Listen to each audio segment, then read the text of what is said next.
President Cyril Ramaphosa says he's confident that load shedding will be a thing of the past in the next few weeks. He was speaking at a high-level government delegation on an oversight visit to the Tutuka Power station in Mpumalanga yesterday. Eskom has battled to keep the lights on, and there are concerns that the rolling blackouts will drive the South African economy further onto its knees. For more on this, we're joined via our video line by energy analyst Thembani Buluka. Thank you very much, sir, for availing yourself this morning. So the president yesterday making a power move by visiting Tutuka Power Station, or just PR? I think it is not just PR, it is also part of really understanding the problem, because what has not been understood is that the existing systems and the resources are not coping with the maintenance that is required to get Tutuka Power Station and other power stations to be operating and providing the required power all the time. This notion of having a second state-owned entity that will assist Eskom, I do wonder what you make of that pronouncement that this could be a possibility. It is a notion that I think should be pursued, because going forward, let's assume we get to a stage where Eskom is able to maintain the power plants that they currently have. What we are going to need for economic growth is we're going to need additional power.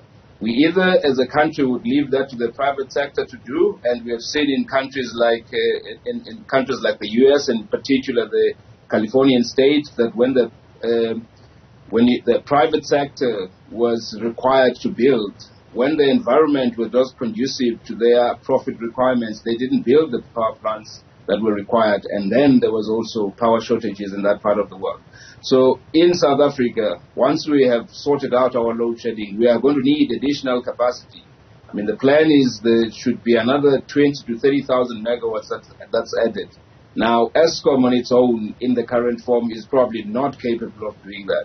The private sector on its own may be able to do that, but if the conditions are not conducive, they may not. So the state better have a plan B, where they would have another state company. It may not be a fully state-owned, but you can have partnerships with the original equipment manufacturers or other parties that would play a role in that, to ensure that there is power in this country going forward. I do wonder how that will work. You speak of us having sorted our load shedding problems, or there being a need to sort out load shedding problems. This issue has been with us from 2005, if my memory serves me correctly. There's been a number of commentators also pointing out to the lack of maintenance of infrastructure. And so having a second state-owned entity to help with Eskom, when we're hardly getting it right now, would that even help? A second state-owned entity would start building new plants, which the current Eskom is not capable of doing. And when well managed and well partnered, it will help. But what is not going to happen is it's not going to be actioned now, as the president has said, and it's also not going to solve our load shedding now. I mean, to even build a plant, whether it's 2,000 or the 4,000 that Eskom says they require, is a 24-month project. You can only get it operational, say, 24 months from now, if it's going to be the 4,000 megawatts.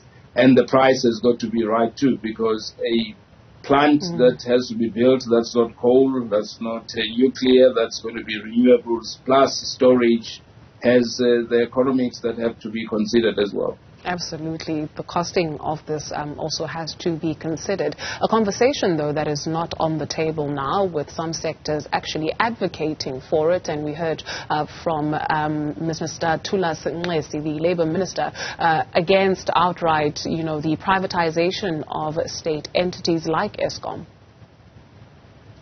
I think partnerships or privatization of state-owned enterprises like Eskom is not something that is unheard of.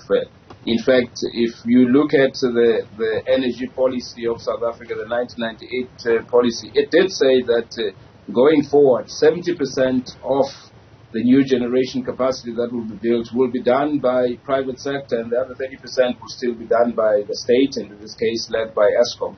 So the inclusion of the private sector has never been something that has not been touted. What has not happened is it has not been implemented in the way that the initial plans had indicated it could be implemented on. Do we run the risk, if we're not already there, of following in the footsteps of other nations on the continent? You speak to a number of people who are not necessarily from South Africa, and when you say, well, I can't speak to you right now because we're being load shed, people gasp and say, what? Africa's most industrialized economy, and saying that generously. I think that if we implement the maintenance that's required in the way that it has to be implemented, and build the additional plants that have already been through the proposal process, and the emergency generation plants that have already reached their financial close, we would not get that far. But if we do not act, we will get that far, because the existing infrastructure needs to be properly maintained, and it needs the resources that can do that properly.